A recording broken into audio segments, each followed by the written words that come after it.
I have to apologize. The first runner-up is Colombia. Miss Universe 2015 is Philippines. Steve Harvey, one of the most powerful faces in American television. The man who turned Family Feud into a global phenomenon, who made the Apollo stage erupt with laughter, and who built a multi-million-dollar empire spanning radio, books, and business. Yet behind the ever-radiant smile on screen lies a life full of scars, a childhood in poverty, 3 years spent sleeping in his car, 2 failed marriages, a scandal that humiliated him before billions, and days when his bank account held only $1,700.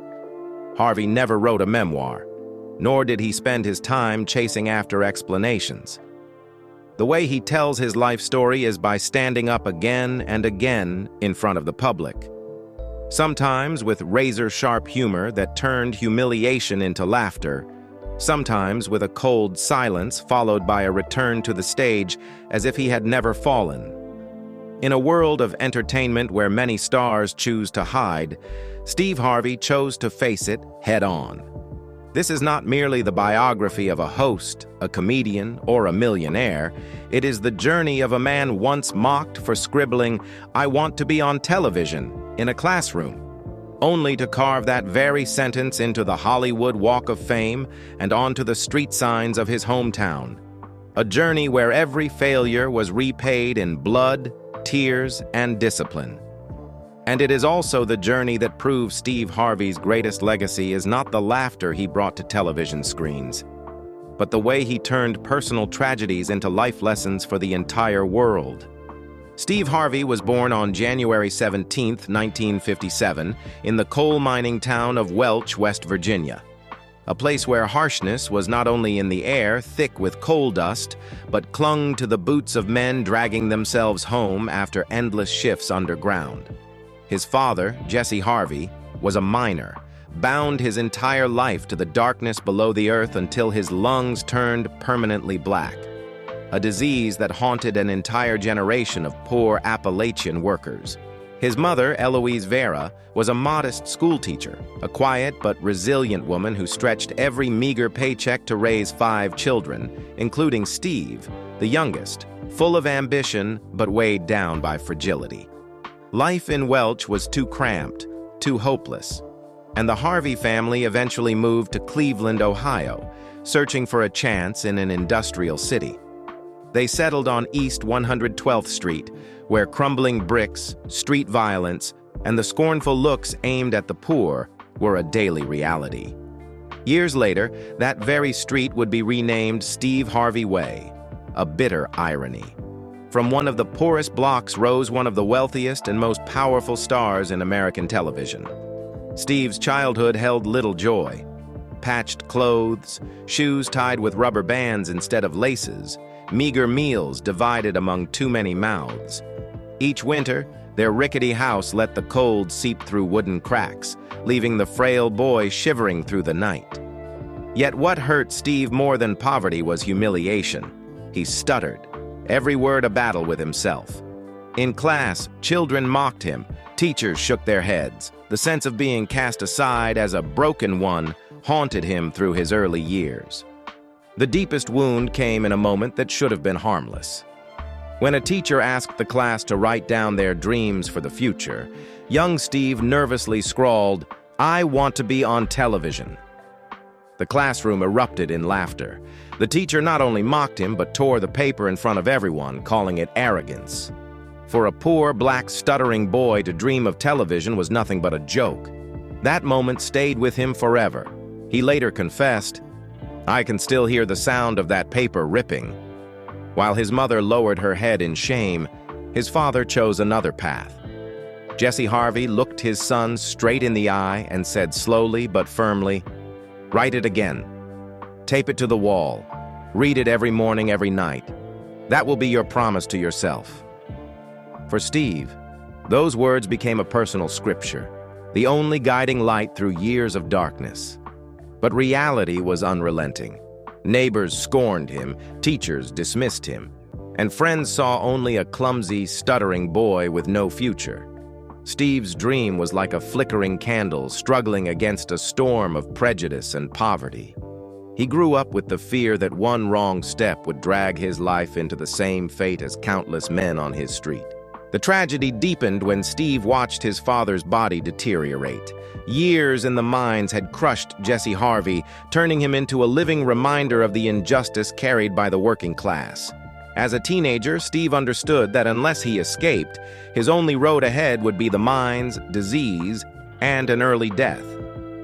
And so, in the midst of all adversity, Steve Harvey, a poor, black, stuttering boy, chose not to let society erase him, but to cling to a single belief: that one day his image would appear on television, forcing the world to see him.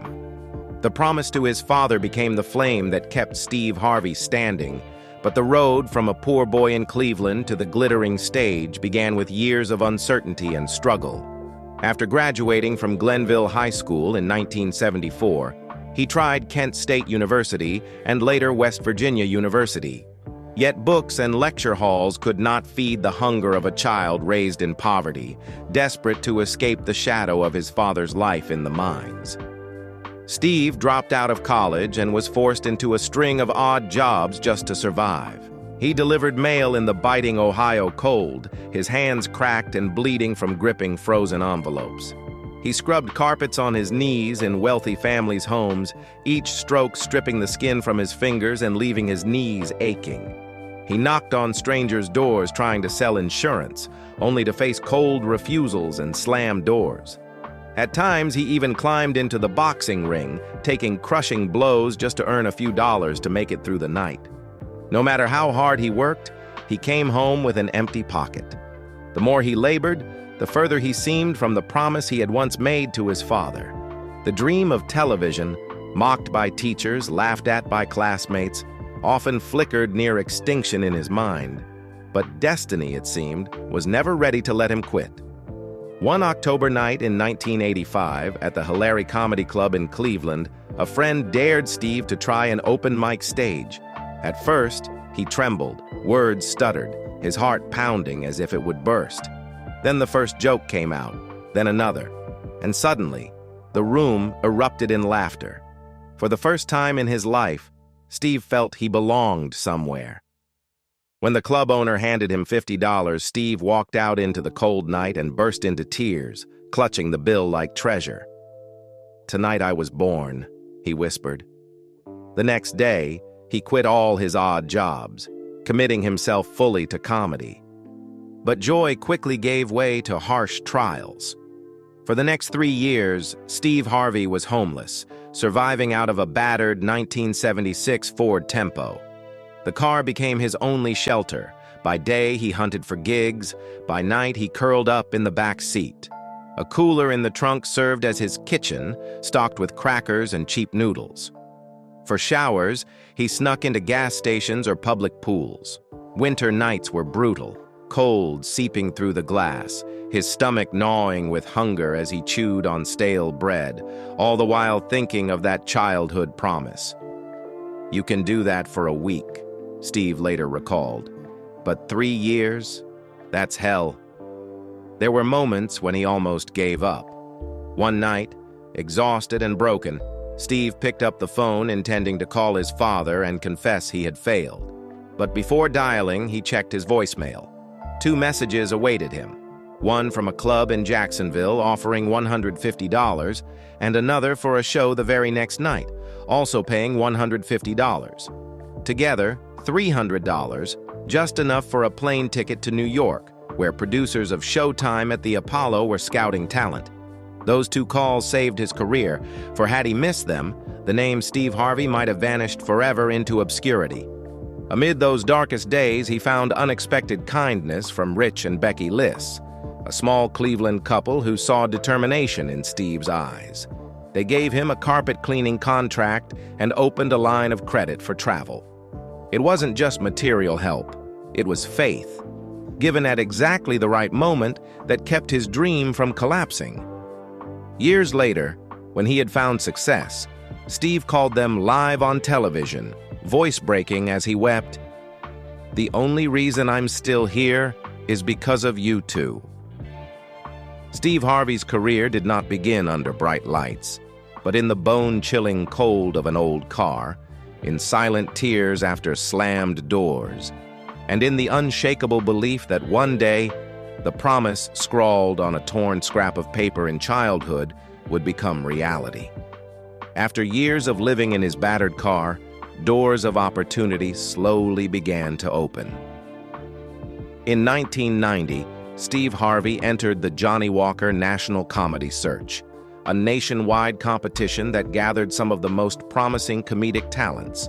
From an unknown, Steve advanced deep into the contest, catching attention with his witty storytelling, self-deprecating yet resonating with the shared pain of Black life in America. That success became his passport into the cathedral of American comedy. The golden break came in 1993 when Steve was chosen to host It's Showtime at the Apollo, the legendary Harlem program that had shaped stars from Ella Fitzgerald and James Brown to Lauryn Hill. For nearly 7 consecutive years, Steve appeared weekly on its stage, introducing acts, cracking jokes, and sometimes rescuing performances teetering on disaster. It was at Apollo that Harvey not only mastered the art of working an audience, but also forged his stage presence, knowing when to joke, when to stay silent, and most importantly, when to turn his own awkwardness into comedy material. Success on stage soon opened the door to television. In 1994, Harvey landed his first sitcom, Me and the Boys, where he played a widowed father raising 3 sons. The show lasted only 1 season, but it was enough to prove that Harvey was more than a host. He could act, bringing warmth and humor to a leading role. The biggest turning point in his television career came in 1996 with The Steve Harvey Show on WB. Running 6 seasons, 1996 to 2002, it quickly became a pop culture phenomenon, especially influential within the Black community in America. Harvey played Steve Hightower, a washed-up R&B singer forced to abandon the spotlight and become a high school teacher. The role reflected shades of Harvey's real life, an artist who once struggled in obscurity to find his place, while offering a fresh narrative. A middle-aged man learning to rediscover his value in what seemed like an ordinary role. The show thrived not only because of its humor, but also thanks to Harvey's chemistry with Cedric the Entertainer, who played his friend and colleague. Together, they created effortlessly natural comic timing that made audiences laugh while also feeling warmth and relatability. Beneath the laughs ran layers of human messages: friendship, community bonds, the struggles of teachers, and the journey of a man learning to rise after failure. The Steve Harvey Show was more than entertainment. It became a cultural emblem, reinforcing Black visibility and voice on American television in the late 1990s. It earned Harvey and his team numerous honors, including multiple NAACP Image Awards, and cemented his presence in millions of American households, a symbol of humor, humanity, and resilience. At the same time, Harvey proved himself a true warrior of the stage. The peak of his stand-up career in the 1990s was the original Kings of Comedy Tour, 1997 to 2000. Alongside fellow Black comedy giants Cedric the Entertainer, D.L. Hewley, and Bernie Mac, Harvey toured across America, elevating stand-up into a mass cultural event on par with stadium rock concerts. The tour spanned years, drew hundreds of thousands, and became one of the highest-grossing comedy tours in history. In 2000, director Spike Lee brought the entire phenomenon to the big screen with the documentary The Original Kings of Comedy. The film captured not only roaring laughter, but also the cultural power of Black comedy in reflecting late 20th century American society.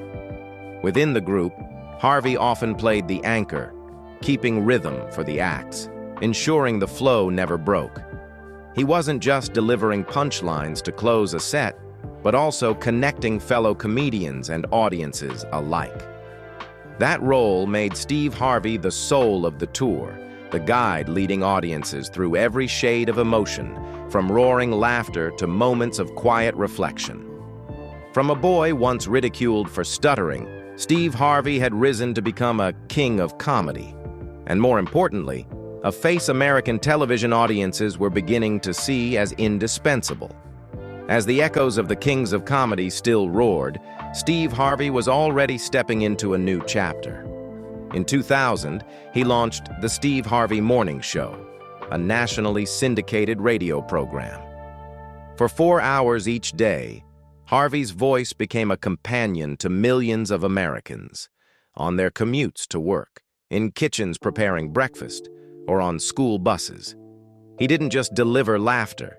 He wove in stories of everyday life, advice on love, family, and career. That raspy, warm voice turned dreary mornings into a cherished ritual. Radio became his hidden stage, a way to stay connected to the public even when the bright lights were off. A decade later came the defining moment of his television career. In 2010, Steve Harvey took the host's seat on Family Feud, a long-running game show that had been losing its spark. Within just a few seasons, Harvey transformed it into a sensation. His style was playful, yet heartfelt, witty, yet thoughtful. Simple survey questions became fodder for explosive improvisations, as Harvey had a gift for turning contestants' foolish answers into golden comedy. Under his lead, the show's ratings soared, restoring Family Feud as one of America's most watched game shows. His success extended to Celebrity Family Feud on ABC, where even Hollywood stars found themselves sweating under his quick-witted charm. And to this day, the show continues, its next season already confirmed for 2025. But Harvey never confined himself to radio or television. To him, pain, failure, and setbacks were not meant to be hidden. They could be turned into lighthouses for others lost in the dark. That conviction led him to writing, not as a success guru, but with the voice of a survivor. His 2009 book, Act Like a Lady, Think Like a Man, caused a cultural stir. Harvey spoke bluntly about love, marriage, and relationships, drawing from his own failed personal life. Surprisingly, the book didn't just top bestseller lists. It ignited a nationwide cultural conversation, forcing Americans to reflect on how they loved and lived. The impact was so great that Hollywood adapted it into the 2012 film Think Like a Man, which grossed nearly $96 million. Proof that lessons from a man who had lost so much could reach millions. Harvey kept writing. Straight Talk, No Chaser, 2010, Act Like a Success, 2014, and Jump, 2016. Each book was a step in turning scars into guiding principles. Speak truth, hide nothing. Failure has value if you rise again. Success is not magic, but discipline and faith. Reading Harvey. One doesn't hear a lecture from a perfect man, but the sharing of someone who once shivered in a car, penniless and broken. And that made his words more credible than any lofty philosophy. Looking back, it's hard to deny that the world recognized Harvey's resilience with its highest honors.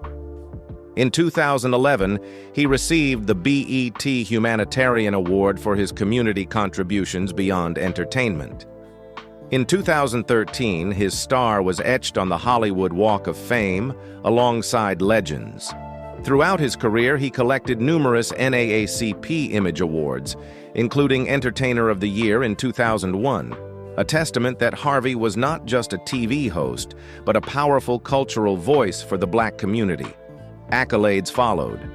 4 Daytime Emmy Awards as talk show host, 3 as game show host, in years including 2014, 2017, and 2022, proof his influence never waned.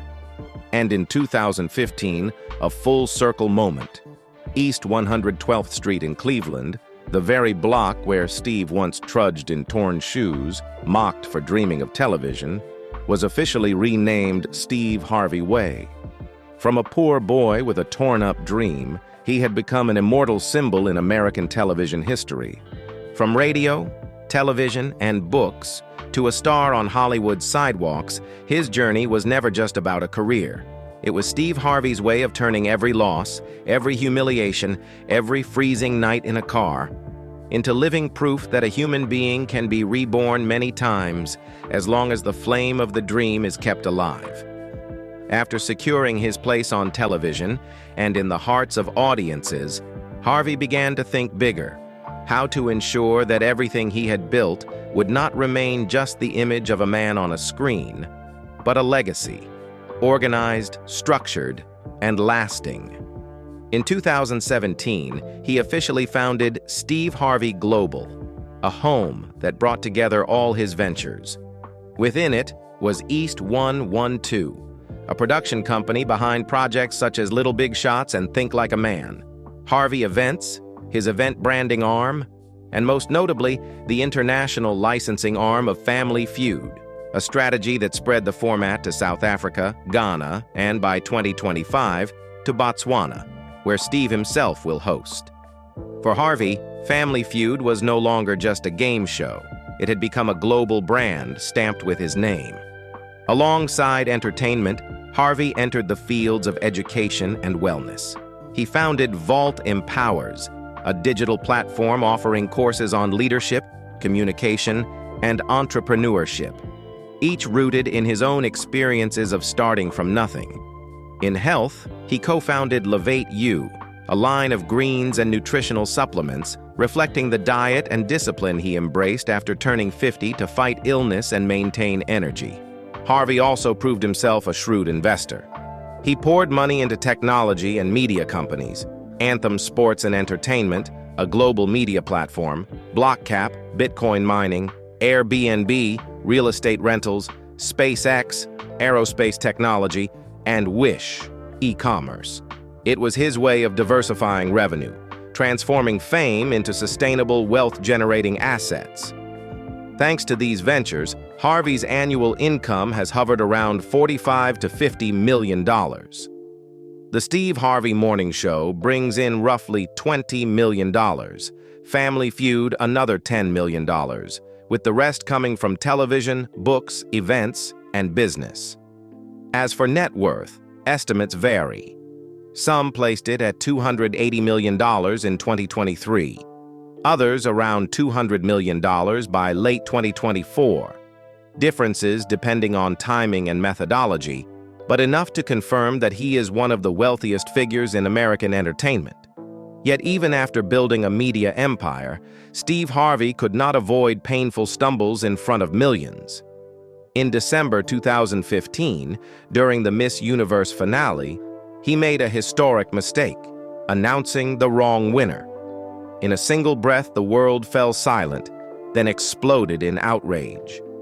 Over 1 billion viewers watched as he crowned one contestant, then had to bow his head and apologize live on air. Harvey later called it the longest 60 seconds of my life, a moment that turned his seemingly unshakable career into a global punchline. But instead of retreating, he chose to face it. The following year, he returned to host Miss Universe, standing on the same stage, under the same microphone, in front of skeptical eyes, to prove that dignity can only be regained by rising from the very place where one has fallen. 4 years later, another blow struck. In 2019, his talk show Steve was canceled. It wasn't just another program, it was his labor of love, his soul poured into blending humor with life lessons. The cancellation came suddenly, almost in tandem with the audience learning of it, leaving Harvey stunned. Yet on the final episode, he did not lash out or complain. He stood tall and said simply, "This is just another chapter. I'm 62 years old and my book still has many pages left to write." Once again, he turned loss into a declaration of continuity. Not every stumble came from the outside. At times, Harvey himself stepped into the storm. Controversial remarks, such as an off-color joke about Asian men, ignited public outrage. The media and social networks condemned him harshly. Rather than hide, Harvey publicly apologized, admitting fault and learning to temper his words in an age where every syllable could be magnified without limit. Even his working style once sparked debate. In 2017, an internal email leaked in which Harvey instructed staff not to knock on his door unannounced or disturb him outside scheduled meetings. The blunt wording led critics to label him arrogant and starstruck. Only later, when he explained an 18-hour daily schedule required solitude to focus and preserve energy, did people understand it was a matter of survival for a man approaching 60, not hubris? Those stumbles did not erase the spotlight, but they left scars. And it is precisely those scars that remind the world Steve Harvey is not a flawless monument, but a man who errs, suffers, and then stands back up to keep going. When his career had yet to take shape, Steve Harvey seemed to have found a place of refuge. In the early 1980s, still a young man stumbling through life, he met Marcia, the woman who would become his first wife. At that time, Steve had nothing but a bag full of dreams and calloused hands from manual labor. Marcia was drawn to his humor, determination, and eyes that refused to bow. In 1981, they married. Steve was just 24 years old and had yet to find his footing anywhere. In their modest home in Cleveland, the early days of marriage were filled with hope. They shared evenings scraping together enough to pay bills, simple family meals, and dreams of a brighter future. Then came 3 children, twin daughters Brandy and Carly, and son Broderick Jr. The laughter of children, the sleepless nights spent tending to babies, once convinced Harvey that family was the strongest fortress in his life. But reality was far harsher. Steve was still a poor young man, working odd jobs to support the family: mail carrier, insurance salesman, even carpet cleaner. The meager income was barely enough to feed the children, let alone fuel his dream. Inside, however, the fire to become a comedian only grew stronger, pulling him away from the warmth of home into bars and dingy clubs, where audiences sipped beer and half-listened to his jokes. That's when the rift began. Marcia needed a steady husband, a father present in their children's lives. But Steve was constantly absent, chasing low-paying gigs. While he held a microphone searching for laughter among strangers, his wife wrestled with loneliness and the burden of raising 3 children almost on her own. Cold dinners and empty chairs at birthday parties slowly became an unbridgeable distance. Harvey later admitted, "I lost my first family because I was chasing a dream."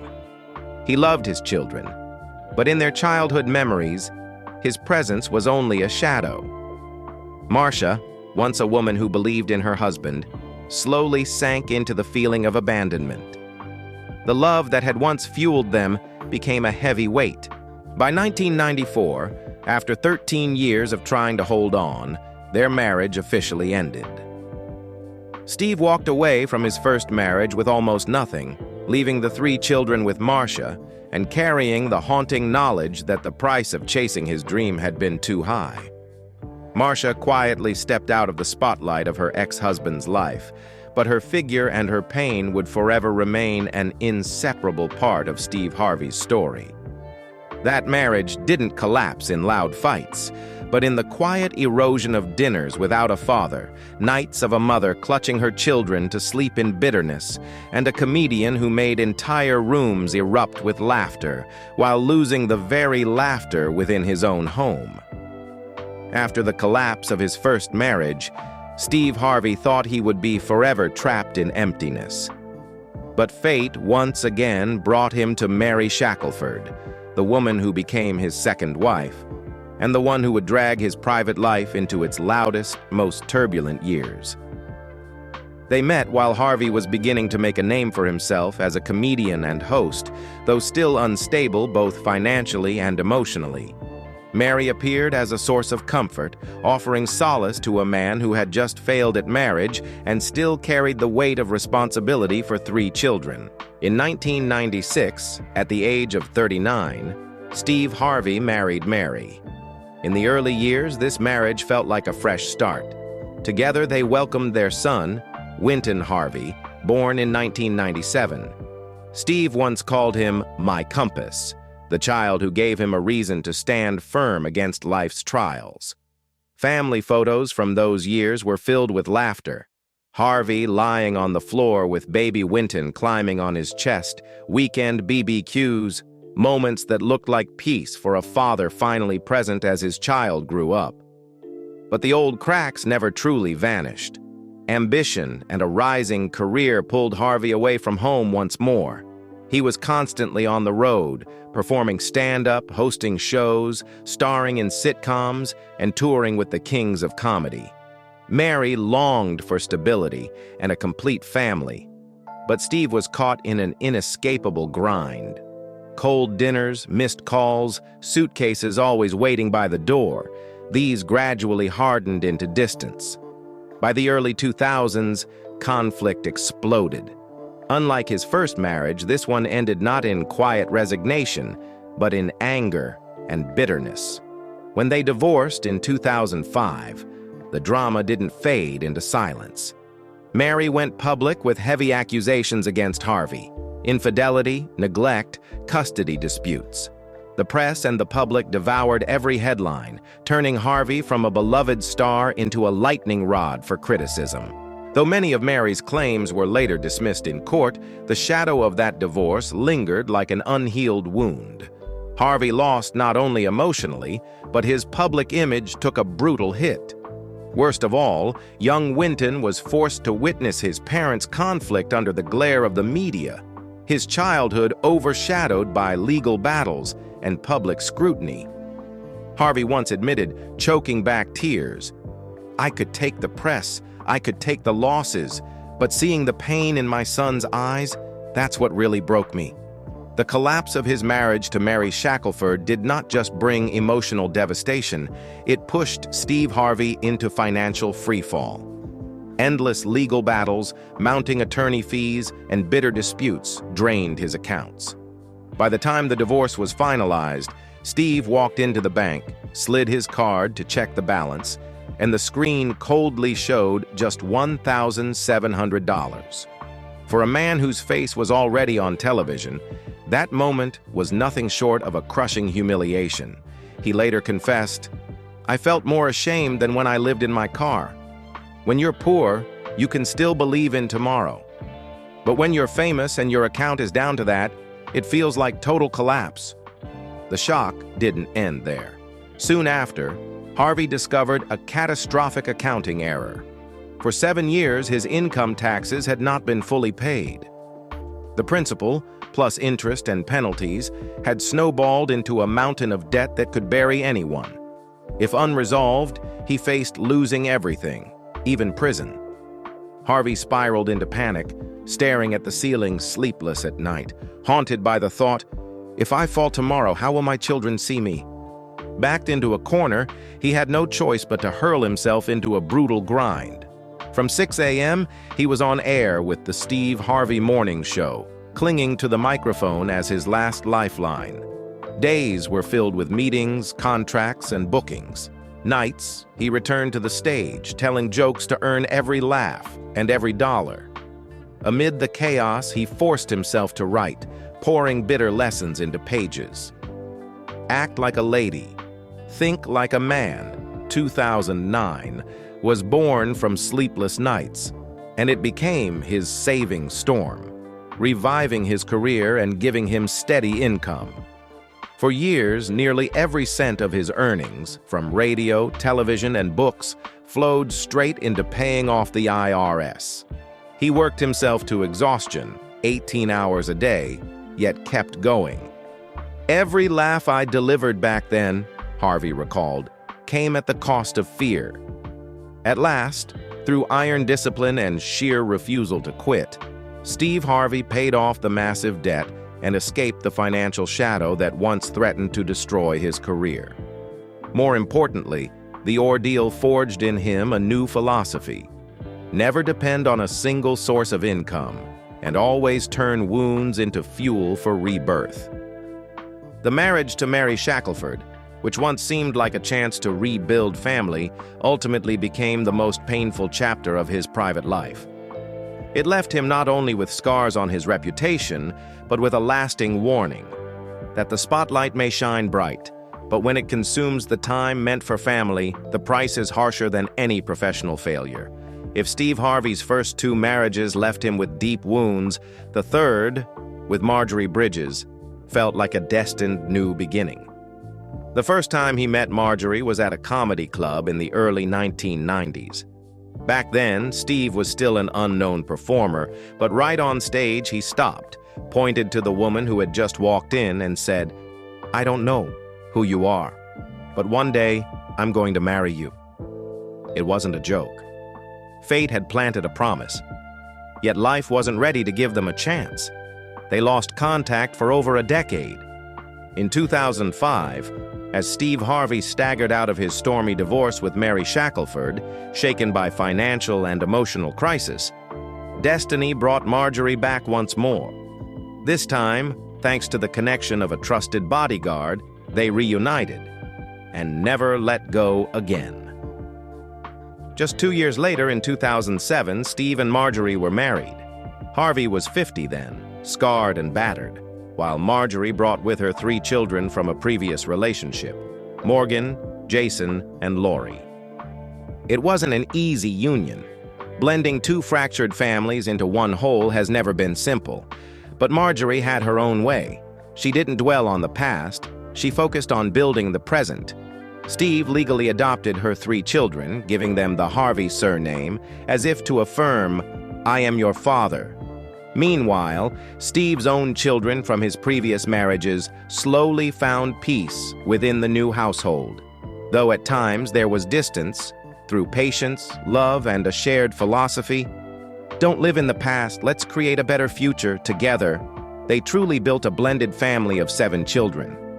Jason and Morgan settled into their careers and families, gifting Steve and Marjorie grandchildren.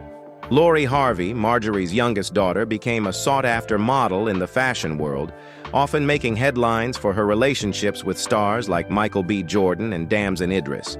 Steve has never hidden the fact that Marjorie saved him. On television, he once choked up saying, "85% of what I have today is because of this woman. Not the wealth, but the peace she taught him how to rest, reminded him to eat properly, prayed for him when he was drowning in pressure, and, most importantly, made him believe he deserved happiness after all his heartbreak." Their milestones of joy have been many. Birthdays, anniversaries, luxurious yacht trips, or simply warm dinners at home all stand as proof of a marriage built on connection. On their 16th wedding anniversary, Steve took Marjorie to Lake Como, Italy, where they posed for romantic photos that testified to a vow never broken.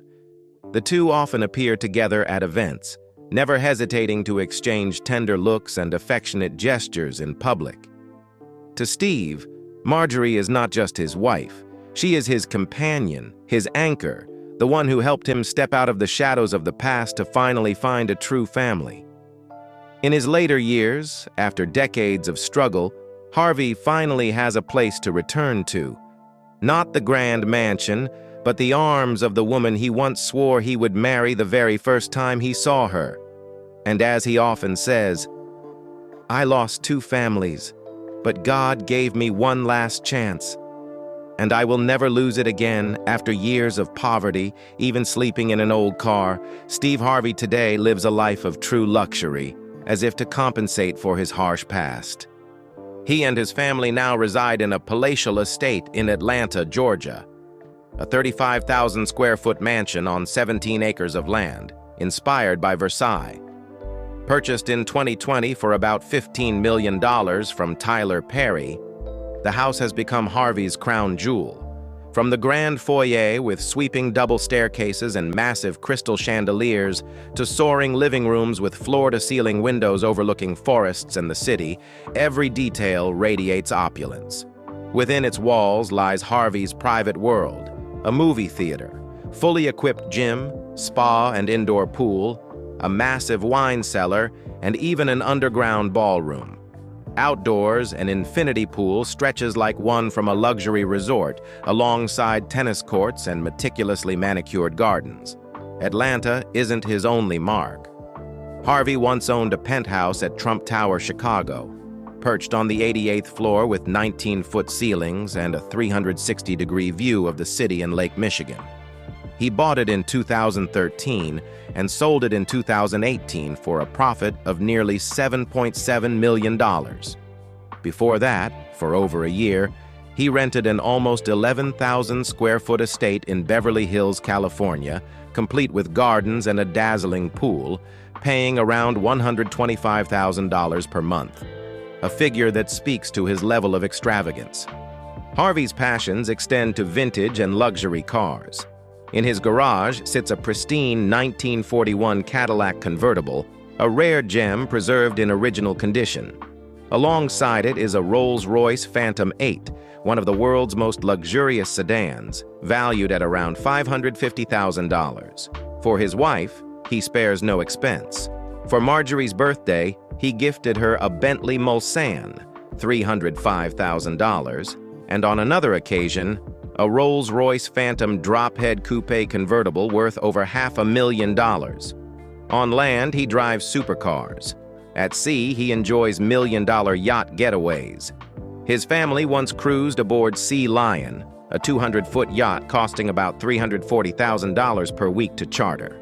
In 2021, he chose the 240-foot Siren/Novus Grug, renting it for nearly $510,000 per week. Most notably, for his 65th birthday, Harvey chartered 7 Seas, the 282-foot mega yacht once owned by Steven Spielberg, with capacity for 20 guests and 28 crew members. The price, about $1.3 million per week. Harvey admitted, "It's about creating memories that can't be replaced." His love of luxury also shines through in watches and fashion. On his wrist, one often sees an 18-karat gold Rolex Day-Date set with rubies and diamonds, approximately $150,000, or a vibrant rainbow Daytona, approximately $190,000. The crown jewel of his collection is the Roger Dubuis Excalibur Knights of the Round Table, limited to just 28 pieces worldwide and valued at about $300,000. In fashion, Harvey is styled meticulously by fashion wizard Ellie Caramo. He once went viral for wearing an all-green Bottega Veneta look with a $2,600 overcoat resembling a Marvel supervillain. Other outfits are equally extravagant. Dior sweater, approximately $3,000. Tom Ford crocodile boots, approximately $3,000. Gucci leather pants, approximately $4,600, and a purple Berluti coat, approximately $7,300. From the Versailles-style mansion in Atlanta to phantom supercars, the 7 Seas mega yacht, to a timepiece limited to only a few dozen in the world, Steve Harvey's lifestyle starkly mirrors the paradox of his life. Once penniless and sleeping in a car, now one of the wealthiest, most glamorous, and most powerful figures in American entertainment. Yet even after weathering triumphs and storms, Harvey hasn't chosen to stop. In recent years, he has expanded his influence further, showing the durability of his drive.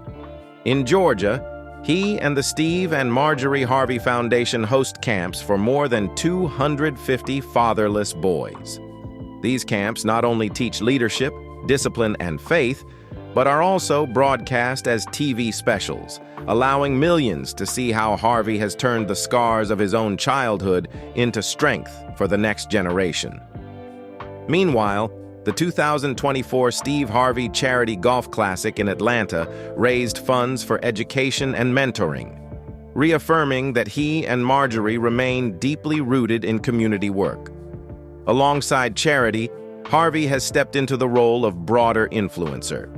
In August 2025, he will co-host InvestFest 2025 in Atlanta, a major gathering blending culture, business, and music, drawing tens of thousands, where Harvey is no longer just a familiar MC, but a thought leader and role model in finance and investment. In an era of rapid technological change, Harvey has also moved to protect his legacy. In 2025, he signed a partnership with the platform Vermilio to combat deepfakes and safeguard his image against AI misuse, proof that he is always one step ahead in defending his brand. Perhaps most notably, Hollywood is now set to portray his very life through the biopic project 72 in development. The film promises to retrace the path from a poor boy sleeping in a car to one of the most powerful stars in American television, a life arc capable of inspiring a new generation. As all these projects unfold, it has become clear that Steve Harvey is no longer confined to the label of comedian or TV host. He is living out the very creed he once declared, turning every scar into strength, every personal triumph into a foundation for others. From community programs to investment summits to safeguarding his digital image, all come together to form the portrait of Steve Harvey as a multifaceted cultural icon, where laughter, knowledge, and human values walk side by side. If one only looks at Steve Harvey through the numbers, hundreds of millions of dollars in net worth, a Versailles-style mansion in Atlanta, luxury cars and yachts, it would be easy to mistake his legacy as being defined by wealth. But what endures beyond it all is the mark he has carved into popular culture and community. On television, Harvey turned Family Feud into America's most popular family game show for over a decade, and with the Steve Harvey Morning Show, he created a daily morning ritual for millions of listeners. In comedy, from the Kings of Comedy to his solo tours, Harvey helped carry Black humor beyond community boundaries, embedding it into the shared legacy of American culture.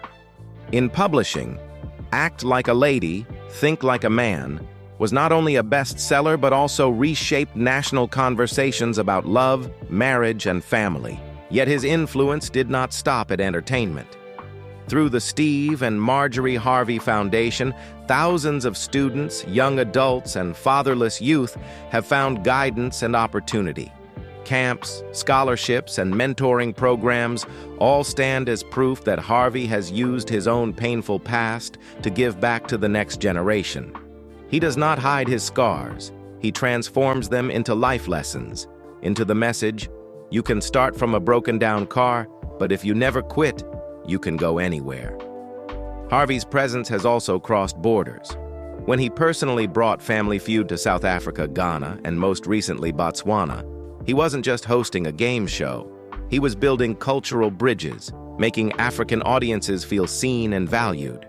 There, he wasn't an American star, but a familiar face, someone who laughed with them and listened to them.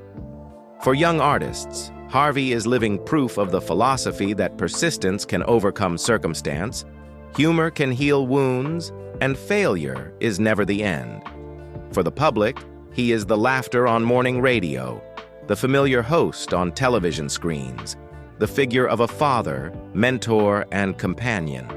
And for his community, he is a symbol of resilience, proof that a poor, stuttering boy once mocked by his teacher could rewrite his own destiny. Steve Harvey's legacy, then, is not only in daytime Emmy trophies, a star on the Walk of Fame, or East 112th Street renamed in his honor.